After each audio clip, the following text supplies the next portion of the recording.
Research Station Lumeria hung like a jewel in the darkness of deep space, its crystalline spires reflecting starlight in mesmerizing patterns.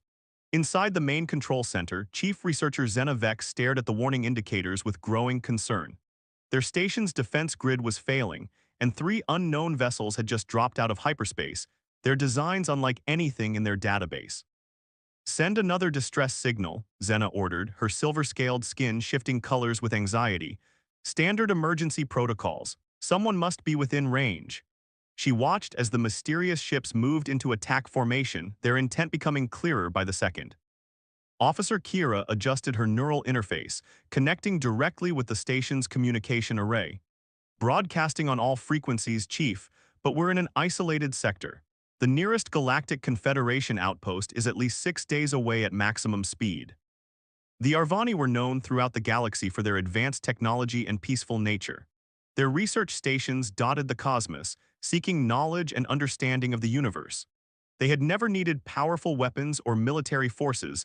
Their diplomatic status and advanced shields had always been protection enough. Until now, the first impact rocked the station, sending equipment floating in the suddenly unstable artificial gravity. Shields at 60%, called out Defense Officer Wren. These weapons, they're using some kind of phase-shifted energy we've never encountered before. Our adaptive algorithms can't compensate fast enough. Zena steadied herself against her console. Keep broadcasting, there must be someone who can help. Her people's faith in civilization and order had never failed them before. Surely someone would respond. The attackers struck again, this time targeting their communication arrays. Alarms blared as systems began to fail across the station. They're trying to isolate us, Kira realized, her hands dancing across her interface. Wait, something's wrong with our distress beacon. The signal, it's being amplified somehow. Amplified, Zena moved to Kira's station, watching as the signal strength inexplicably increased. That's impossible. How?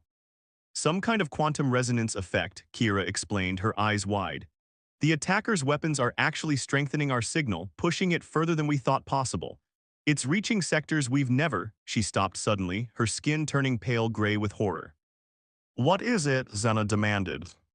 The signal, it's reaching Sector 7, Kira's voice dropped to a whisper. The prohibited zone, Earth's territory. The control room fell silent. Every spacefaring species knew about Earth. It was classified as a death world, a planet so harsh that its native species had evolved into something the rest of the galaxy viewed with a mixture of fear and awe. Humans were stronger, faster, and more resilient than most species could comprehend. Their technology, developed to survive their brutal homeworld, was considered dangerously unpredictable. Most galactic maps marked Earth's territory with a simple warning: avoid contact. Another blast rocked the station. Shields at 30%, Wren shouted. They're preparing boarding vessels. Recall all personnel to secure zones, Zena ordered, trying to keep her voice steady. Initiate emergency lockdown procedures. We need to protect our research data and… Chief, Kira's voice cracked with disbelief. Something's coming. Multiple ships just appeared at the edge of our sensor range. They're moving faster than anything I've ever seen. The main display showed new contacts approaching rapidly, sleek, angular vessels that cut through space with impossible speed. Their design was unlike anything in the Confederation database, but Zena had seen pictures in restricted archives. Her scales shifted to the deep blue of dawning recognition. Those are human warships, she breathed. The attackers, too focused on breaching the station's defenses, didn't notice the new arrivals until it was too late. A transmission cut through all frequencies, broadcast in perfect galactic standard. This is Captain Rohan Patel of the Earth Defense Force vessel Thunderchild. We are responding to your distress signal. Unknown vessels, power down your weapons and prepare to be boarded. You have 10 seconds to comply. The attackers' response was immediate. They opened fire on the human ships. It was the last mistake they would make as a free crew. What happened next would be discussed in hushed tones throughout the galaxy for years to come. The human vessels moved with a speed and precision that seemed to defy physics, their weapons striking with surgical accuracy. Within minutes, the attacking ships were disabled, their engines dark and weapons silent. As the Arvani watched in stunned silence, more human ships emerged from hyperspace, medical vessels, and repair craft, ready to assist. They had sent what they thought was a simple distress call. Instead, they had attracted the attention of the one species most of the galaxy deliberately avoided. The Arvani were about to learn why humans had such a fearsome reputation, and why that reputation told only half the story. The Thunderchild's bridge hummed with controlled energy as Captain Rohan Patel watched the tactical display. His cybernetic neural interface processed combat data faster than organic eyes could follow, highlighting weak points on the disabled enemy vessels. The attackers had made a critical error. They'd assumed human ships would be as sluggish and predictable as most galactic vessels. Instead, they'd encountered warships designed to fight in Earth's gravity well, piloted by crews who treated space combat like a deadly dance. Boarding teams ready, Captain, Lieutenant Nadia Volkov reported from her tactical station. Her powered armor whirred softly as she moved, a constant reminder of humanity's technological approach to surviving in space. The Marines are eager to test their new exosuits against alien hull designs. Medical teams standing by as well, added Dr. Jin Park, his augmented eyes scanning biological readings from the research station. I'm detecting multiple species we've never encountered before. Fascinating physiological structures. Patel nodded, his expression grim. Remember, this is humanity's first official contact with the wider galaxy. Let's show them why they should have talked to us sooner. Lieutenant Volkov, you have tactical command of the boarding operation. On the main screen, the Arvani Research Station's elegant architecture contrasted sharply with the brutal efficiency of human vessel design. The attacker ships, now identified as belonging to the notorious Scarlet Dawn mercenary group, floated powerless between them. Inside Research Station Lumeria, Chief Researcher Zena Vex and her team watched in astonishment as their sensors revealed what was happening. The human vessels had deployed what appeared to be small, armored figures moving through space without ships, something most species considered impossible. Those can't be actual humans out there, Officer Kira questioned, her scales shifting to a pale yellow of disbelief. In just protective suits. Exo-atmospheric combat armor, Ren corrected, accessing restricted databases. There are rumors. The humans' homeworld is so dangerous that they developed personal armor capable of surviving conditions that would kill most species instantly. The first human boarding team reached the nearest mercenary vessel. Instead of docking, they simply cut through the hull with plasma torches, creating their own entrance. The station's sensors captured everything as the humans engaged the mercenary crew in close combat. The mercenaries, mostly comprised of Krex warriors, reptiloid beings known for their strength and combat prowess, found themselves completely outmatched. The humans moved with impossible speed and precision in their powered armor, their reactions faster than any organic being should be capable of. This is why they're feared, Zena whispered, watching the tactical feeds. Look at how they fight, it's like they're not even bound by the same physical limitations as other species. Meanwhile, a second team of humans had reached the research station itself. Their approach was notably different, careful, non-threatening. The team's leader, Lieutenant Volkov, appeared on the station's communication system. The Arvani were startled to see a human face for the first time, similar to many humanoid species, yet carrying subtle signs of evolving on a high-gravity death world. Research Station Lumeria, this is Lieutenant Volkov of the EDF Thunderchild. We're here to render assistance. Please grant us docking permission at your primary airlock. Zena exchanged looks with her senior staff before responding. Permission granted, Lieutenant, though I must warn you our atmosphere might be toxic to your species. A sound emerged from the human that took them a moment to recognize as laughter. Thank you for your concern, Chief Researcher, but our environmental systems can handle just about anything. One of the perks of evolving on Earth. The human boarding team that entered the station moved with practiced efficiency, their armor adapting to the local gravity and atmosphere instantly. What shocked the Arvani most wasn't their technological prowess, but rather their discipline and professionalism. These weren't the savage Deathworlders of legend. They were highly trained specialists who just happened to be capable of extraordinary feats. Dr. Park and his medical team followed, their equipment far more advanced than anything the Arvani had expected from an isolated species. Your station's taken some structural damage, he observed, scanning the walls with devices that seemed to peer through solid matter. And I'm detecting several injuries among your crew. With your permission, we'd like to help. Back on the Thunderchild, Captain Patel received the first detailed reports from the mercenary vessels. The interrogations had revealed something disturbing. The attack hadn't been random. The mercenaries had been hired specifically to test the station's defenses, though their employer's identity remained encrypted. Someone wanted to know how the Arvani would respond to a direct threat, Patel mused, studying the data. Instead, they learned how humans respond to one. The captain opened a secure channel to Earth Command. This incident would have far-reaching consequences. Humanity had been watching the galaxy for decades, preparing for the right moment to emerge onto the galactic stage. Now that moment had come not through careful diplomacy, but because someone had threatened a peaceful research station within range of human space. As medical teams treated the injured and engineering crews began repairs, the Arvani found themselves reevaluating everything they thought they knew about humans.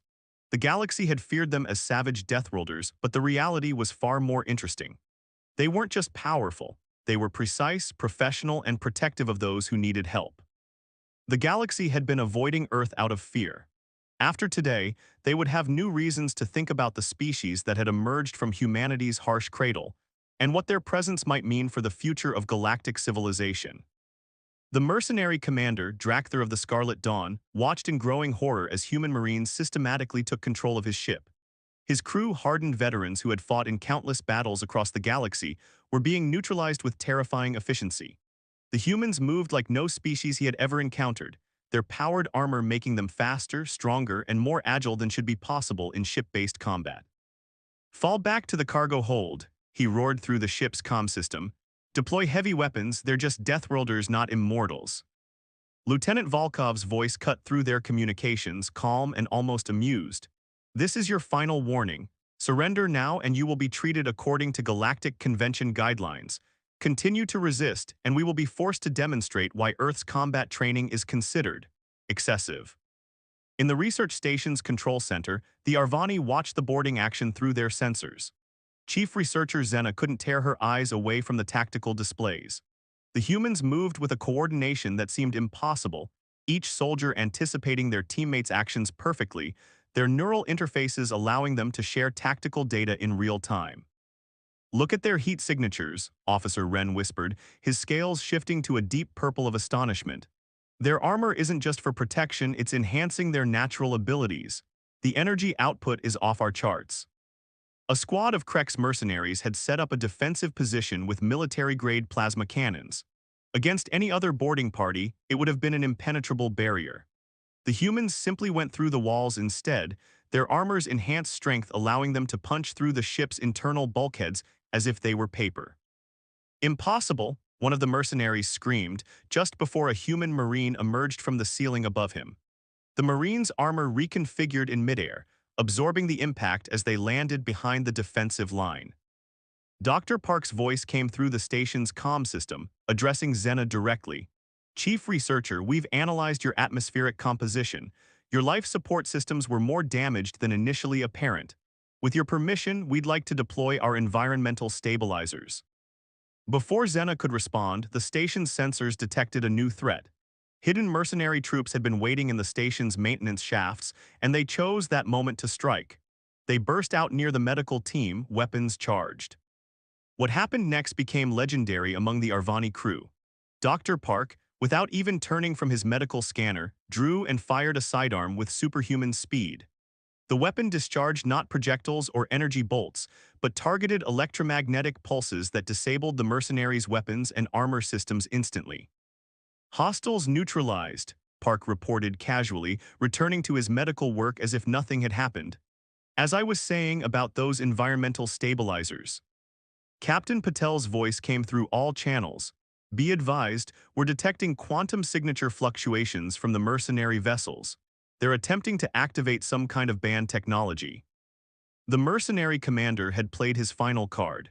Ancient quantum weaponry, forbidden by every civilized species, began powering up in his ship's hold. The device could theoretically tear apart the fabric of spacetime itself. Humanity's response demonstrated why they were considered the galaxy's most formidable species. Lieutenant Volkov's Marines didn't hesitate or retreat. Instead, they accelerated their assault, their armor systems adapting to the quantum distortions in real time. "Fun fact," Volkov announced as her team breached the hold, "Earth's gravity well occasionally produces similar quantum anomalies. We call them Tuesday." The quantum device never activated.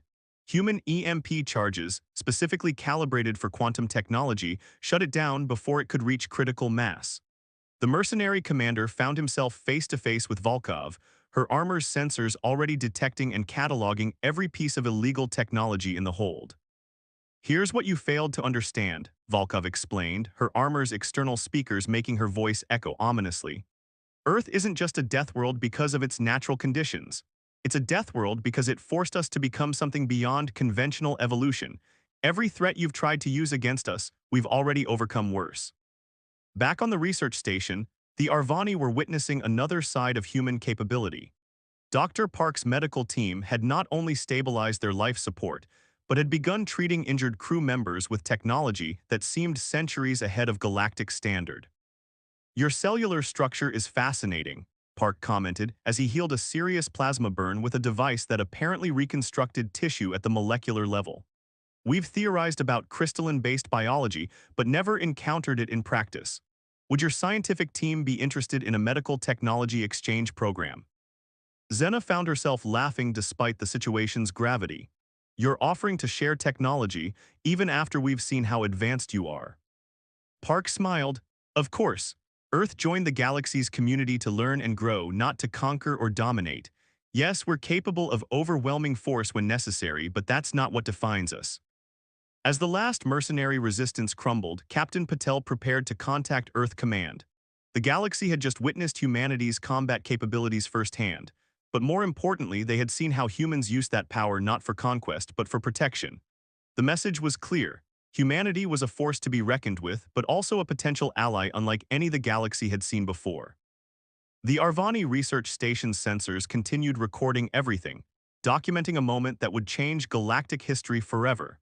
They had sent out a simple distress call and received an answer that would reshape their understanding of what was possible. The species everyone feared had turned out to be the protectors they never knew they needed. The Galactic Council's emergency session chamber erupted into chaos as the Arvani research station's sensor logs played on the massive holoscreen. Dozens of species representatives watched in stunned silence as human warriors moved through the mercenary ship like living storms, their advanced technology making even the most sophisticated galactic weapons seem primitive by comparison. High Counselor Vesnin, a towering figure from the ancient Deltaran civilization, raised all four of his hands for silence. "We have avoided Earth for centuries, believing isolation was the wisest course. Perhaps we were wrong." The chamber's attention shifted as Captain Rohan Patel and Chief Researcher Zena Vex entered together. It was the first time many council members had seen a human in person. Patel's presence was commanding, his neural augments visible as subtle lines beneath his skin, his uniform bearing Earth Defense Force insignia that now carried new weight in galactic politics. "Honorable Council," Patel began, his voice carrying naturally through the vast chamber. "We came here today not to boast of our military prowess, but to finally open a dialogue that should have begun long ago." Zena stepped forward, her scales shimmering with patterns of truth and conviction. "My people witnessed firsthand what the galaxy's fear of Earth has cost us. The humans didn't just save our station, they showed us medical technology that could revolutionize healing across known space. Their environmental systems could make hostile worlds habitable, and yet we've shunned them based on nothing but their planet's classification as a death world." The Council's security feeds suddenly flashed red. In the nearby spaceport, the captured mercenary commander had managed to break free. Drakther had accessed a hidden weapons cache and taken hostages, demanding safe passage out of Council space. "None of your security forces move," he snarled through hijacked communications. "I've studied humans, they won't risk hostages, they're too soft-hearted beneath all that power." Captain Patel calmly tapped his neural interface. "Lieutenant Volkov, if you would demonstrate why that assumption is incorrect." The council chamber's screens shifted to show the hostage situation. Drakther had barricaded himself in a secure corridor, hostages positioned as shields, confident in his understanding of human behavior. He never saw Lieutenant Volkov coming. The human Marines had done something the galaxy thought impossible. They'd reconfigured their armor's phase variants to match the station's structural frequency. Volkov simply walked through the solid wall behind Drakther, her armor automatically adjusting to local physics. "About that soft-hearted comment," Volkov said, as her armor's electromagnetic field disabled Drakther's weapons before he could even turn around.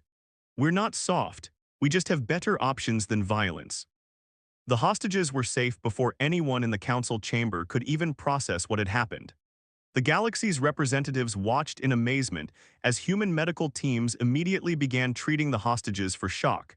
Their care and gentleness a stark contrast to their combat capabilities. This is what we've been missing, Counselor Vesnan declared. Not just their strength but their duality. They've mastered both war and peace, force and compassion. Dr. Park, who had been quietly analyzing alien physiologies throughout the crisis, stepped forward. Earth's history taught us harsh lessons. We faced extinction-level events, fought devastating wars, nearly destroyed ourselves more than once. But each crisis forced us to evolve, to innovate, to become something more than our origins. He gestured to his medical equipment. Every advancement you see here came from our need to survive Earth's challenges. Our medical technology, developed to heal radiation wounds and adapt to constantly evolving pathogens. Our armor, created to withstand pressures that would crush most species.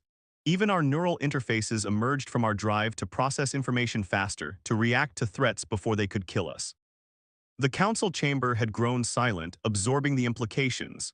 Humanity hadn't just survived their death world, they had taken every challenge it presented and turned it into an advantage. And now they were offering to share that knowledge. We propose a new era of cooperation, Captain Patel announced. Earth is ready to join the galactic community as full members. Yes, we're powerful. Yes, we've developed technologies that might seem frightening. But we've also learned the wisdom to use that power responsibly. Xena moved to stand beside him, a visual symbol of the potential for cooperation. The Arvani wished to formalize an immediate alliance with Earth. We've seen firsthand what humans can offer. Their medical technology alone could save billions of lives across known space. The Council's mood had shifted dramatically. Species that had once feared Earth's emergence into galactic society were now seeing the possibilities. A race that had mastered survival in the harshest conditions imaginable could help solve problems that had plagued the galaxy for millennia. To think, Vesnan mused, all of this began with a simple distress call. Sometimes, Patel replied with a slight smile, the best way to understand someone is to see how they respond when others need help. As the Council prepared to vote on formal recognition of Earth as a galactic power, news of the event spread across known space. The species everyone had feared was stepping onto the galactic stage not as conquerors, but as protectors and innovators. They had turned their harsh evolution into a force for progress, their struggle for survival into a gift they could share with others. The galaxy was about to change, all because someone had sent out an SOS, and humanity had answered. One standard galactic month after the Lumeria incident, research station Helios orbited Earth, its crystalline architecture now modified with human engineering principles. Inside, Chief Researcher Xena Vex stood beside Dr. Park, watching as human and Arvani scientists worked together, their differences becoming their greatest strengths.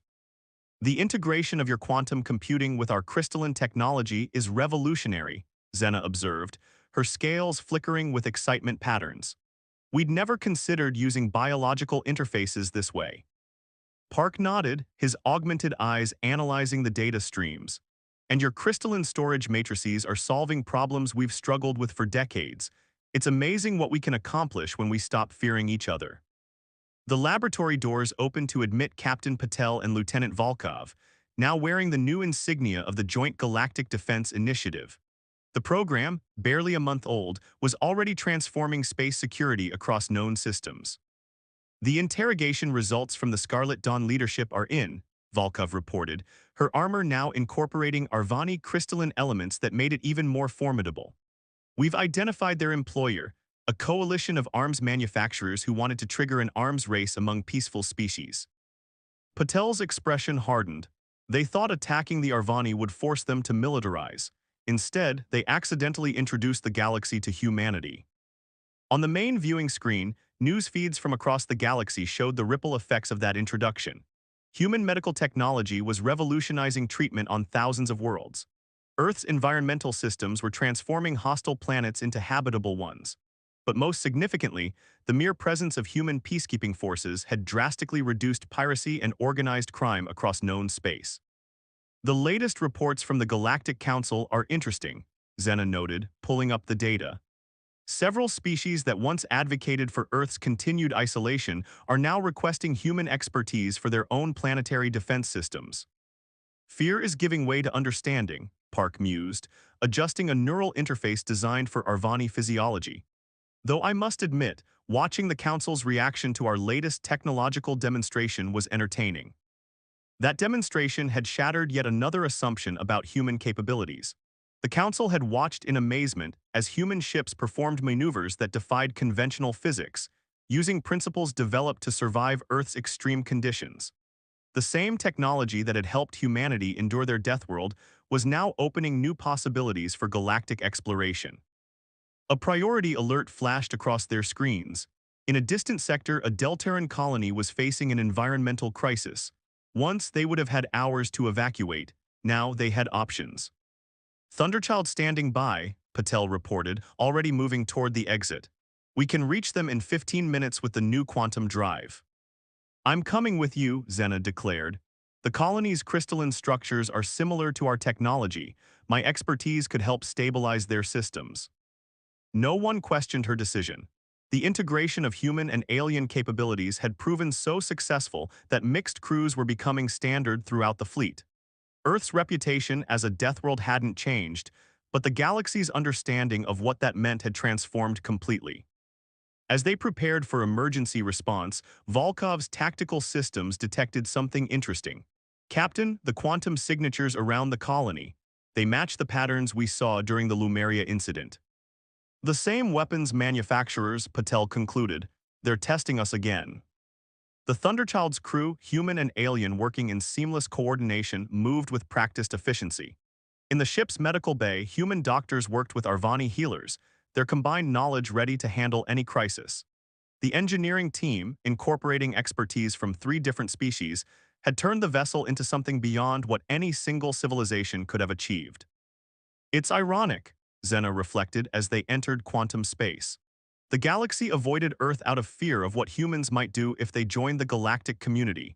No one imagined that humanity's greatest contribution would be teaching other species how to overcome their own limitations. That's the thing about evolution on a death world, Patel replied with a smile. You either learn to adapt and help others adapt, or you don't survive. Earth taught us that every challenge is an opportunity for growth. As the Thunderchild raced to assist another world in crisis, news of their mission spread across galactic channels. The story had become almost routine. Somewhere in the galaxy, someone needed help and humanity would answer. The species that everyone had feared had become the one they turned to first in times of trouble. The simple distress call that had started it all had done more than save a single research station. It had awakened the galaxy to a truth they had been too afraid to discover, that sometimes the most dangerous world can produce the most compassionate defenders. Earth's harsh evolution hadn't created conquerors, it had forged protectors who understood the true value of survival. In the end, the galaxy learned that the greatest strength isn't in the power to destroy, but in the will to preserve and protect. Humanity had mastered both, and in doing so, had changed the course of galactic history.